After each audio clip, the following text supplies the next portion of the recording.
আজকে শিখব আমাদের বইয়ের বি অ্যালফাবেটের কিছু ওয়ার্ড। এই ওয়ার্ডগুলোর মধ্যে প্রথম যে ওয়ার্ডটা দেওয়া আছে ফার্স্ট পার্টে, সেটি হচ্ছে ব্যানাল।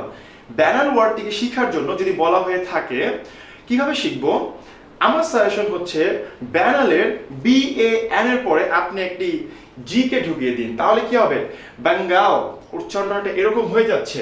আর বাঙ্গাল থেকে আমরা বলতে পারি বাঙালি বা বাঙালি। আর এই বাঙালি ওয়ার্ডটিতে যদি বলা হয়ে থাকে বাঙালি জাতি কিরকম হয়ে থাকে, আপনি খুব সহজেই বলবেন বাঙালি জাতি একটি অতি সাধারণ একটি জাতি।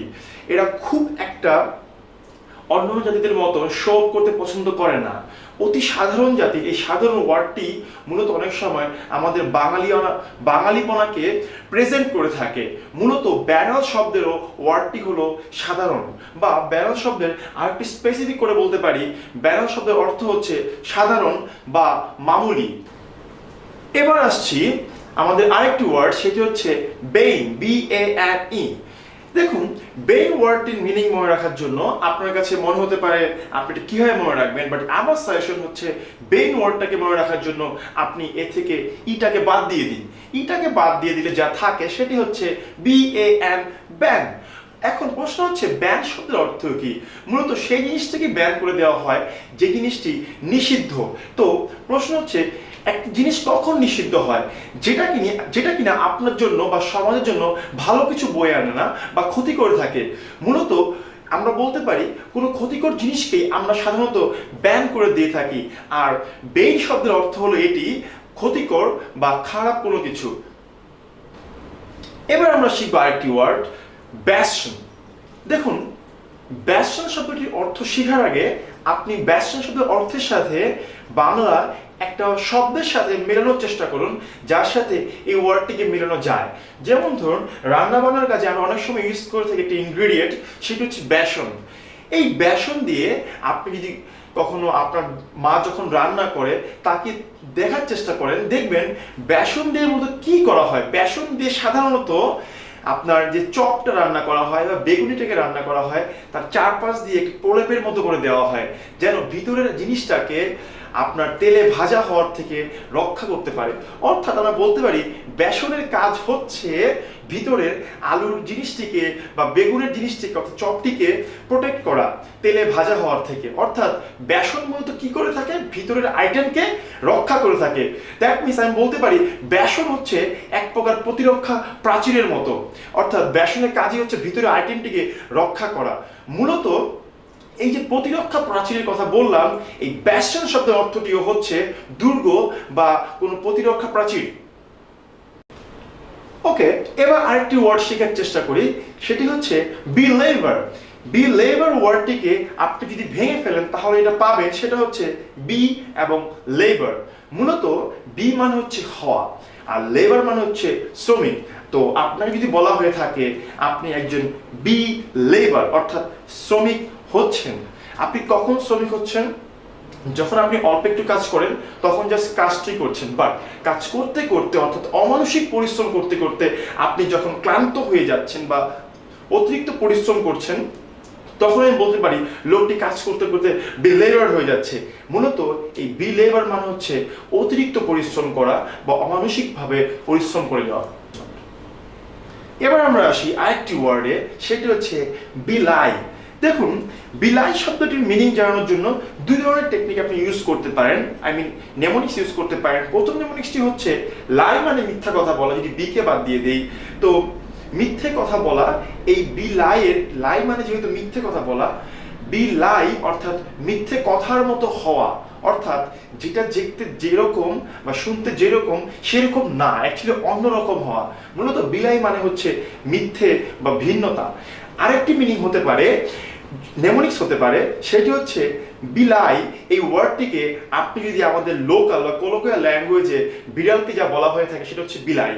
তো আমরা সাধারণত বিড়াল বা বিলাইকে কিরকম দেখে থাকি, দেখুন খুব শান্তশিষ্ট একটা প্রাণী, কিন্তু আপনি যদি ওকে ডিস্টার্ব করেন তাহলে কি হবে, সে কিন্তু আপনাকে নাকে মুখে খামচে দেবে। অর্থাৎ দেখতে শান্তশিষ্ট হলেও সে অ্যাকচুয়ালি শান্তশিষ্ট না, সে কিন্তু আপনাকে খামচে দিতে পারছে। অর্থাৎ ও দেখতে যেরকম কাজে অ্যাকচুয়ালি সেরকম না, একটু ডিফারেন্ট অর্থাৎ ভিন্ন। এই বিলাই মানে হচ্ছে ভিন্নতা বা কোনো কিছু মিথ্যে টাইপের কিছু মিন করতে আমরা বিলাই বলে থাকি। এটা একটি ভার্ব। এবার আমরা আসি আরেকটি ওয়ার্ডে, সেটি হচ্ছে be little. If I say that what's the meaning of little, আপনি বলবেন ছোট। এখন প্রশ্ন হচ্ছে what does the be this is meaning. Actually this is saying be মানে হচ্ছে বেসিক্যালি আপনার হওয়া। I mean in verbal sense be মানে হচ্ছে হওয়া। সো বি লিটল তার মানেটা কি? তার মানে দাঁড়াচ্ছে ছোট হওয়া বা ছোট করা। অর্থাৎ আপনি যদি কাউকে বি লিটল করে দেন, এর মানে হচ্ছে আপনি তাকে ছোট করে দিচ্ছেন। তো এটা লিটারাল মিনিং মিন করে না, এটা একটু অন্যরকম ভাবে মিন করে। কাউকে ছোট করে দেওয়া হচ্ছে কাউকে অপদস্থ করা, কাউকে অপমান করা, কাউকে হেয় প্রতিপন্ন করা। মূলত বি লিটল মানে হচ্ছে এগুলো, কাউকে ছোট করা বা হেয় করা বা অপদস্থ করা। এবার আমরা আসছি আরেকটি ওয়ার্ডে। এই ওয়ার্ডটি হচ্ছে বেলিজারেন্ট।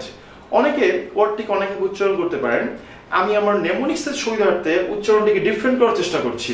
সো এবার চলুন দেখে নেওয়া যাক বেলিজারেন্ট শব্দটির নেমোনিক্স কিভাবে বের করতে পারি। আপনি যদি বেলিজারেন্টে ভেঙে ফেলেন বেলিজারেন্ট জেরিভ, বেলিজারেন্ট, এই যে জেরেন্ট থেকে আপনি একটি কার্টুন চরিত্র মনে করতে পারেন, সেটি হচ্ছে জেরি, অর্থাৎ টম এন্ড জেরি কার্টুনের জেরি। তো আপনি যদি কখনো জেরিকে মিনিং করার চেষ্টা করে থাকেন এবং আপনি যে জিনিসটা দেখবেন সেই জিনিসটা হচ্ছে টম ছিল একটি বিড়াল আর জেরি ছিল একটি ইঁদুর। তো ওখানে বেলি থেকে আপনি বলতে পারেন বিলাই বা বিড়াল, আর জেরি জারেন্ট থেকে বলতে পারেন জেরি। তো এই যে টম এবং জেরি যে সম্পর্কটা ছিল, অর্থাৎ বিলাই এবং টমের জেরি যে সম্পর্কটা ছিল, এই সম্পর্কে বেসিক্যালি কি ছিল আপনি খুব ফ্রিকুয়েন্টলি ভিডিওগুলো দেখে দেখবেন, যদি দু একবার দেখে থাকেন এবং অবশ্যই দেখেছেন যে তারা সব সময় একটি মারামারিপূর্ণ সম্পর্কে আবদ্ধ। অর্থাৎ হয় টম জেরিকে ডিস্টার্ব করছে বা জেরি টমকে ডিস্টার্ব করছে। তো এই যে একে অপরের সবসময় যুদ্ধ করে থাকে, এদেরকে আমরা কি বলতে পারি? খুব যুদ্ধেন্দ্রী মনোভাব সম্পন্ন মানুষ। মূলত এই বেলিজারেন্ট শব্দের অর্থই হচ্ছে যুদ্ধেন্দেহী, অর্থাৎ যুদ্ধ ভাবাপন্নতা বা যুদ্ধ নিয়ে খুব চিন্তা ভাবনা করে বা যুদ্ধ ভাবাপন্ন।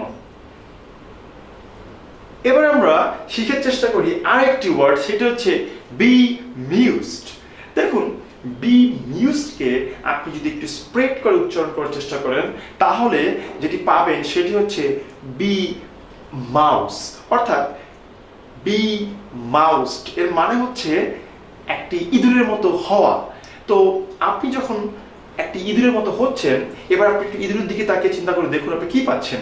আপনি যেটি পাচ্ছেন সেটি হচ্ছে মূলত একটি মাউস বা ইঁদুরকে দেখা যায় ইতস্তত এদিক থেকে ওদিকে ঘুরে বেড়াচ্ছে, খুব একটা স্থিতিশীল অবস্থানে তারা কখনো দেখতে পাচ্ছেন না। অর্থাৎ এটি কতক্ষণ এদিকে ঘুরছে, কতক্ষণ এদিকে ঘুরছে, কতক্ষণ ওদিকে ঘুরছে, কতক্ষণ ওদিকে ঘুরছে। এর মানে কি? সে ইতস্তত ভ্রমণশীল। সে একটি জিনিস বা একটি ইঁদুর কখন ইতস্তত ভ্রমণশীল হতে পারে একটু চিন্তা করে দেখুন, যখন সে কোনো কিছু চিন্তা করছে বা খুঁজে বের করার চেষ্টা করছে বাট খুঁজে পাচ্ছে না এবং সে হতবুদ্ধি হয়ে যাচ্ছে। দ্যাটস ওয়াই সে পাগলের মতো এদিক ওদিক খুঁজে বেড়াচ্ছে। আর এই যে আপনি হতবুদ্ধি হয়ে যাচ্ছেন, কোনো একটা জিনিস খুঁজে পাচ্ছেন না, এখান থেকে একটু শর্ট করে বলতে পারি সাধারণত একটি ইঁদুর এদিক ওদিক দৌড়ায় শুধুমাত্র কিসের কারণে? যখন সে হতবুদ্ধি হয়ে যায়। মূলত এই বিমিউজড শব্দের অর্থ হচ্ছে হতবুদ্ধি হয়ে যাওয়া, এবং এটি একটি অ্যাডজেক্টিভ। আর এর ভার্বাল ফর্ম হচ্ছে বি মিউজ, অর্থাৎ কাউকে হতবুদ্ধি করা বা কাউকে পাজল করে দেওয়া বা কাউকে দ্বিধায় ফেলে দেওয়া যে কোনটি হবে।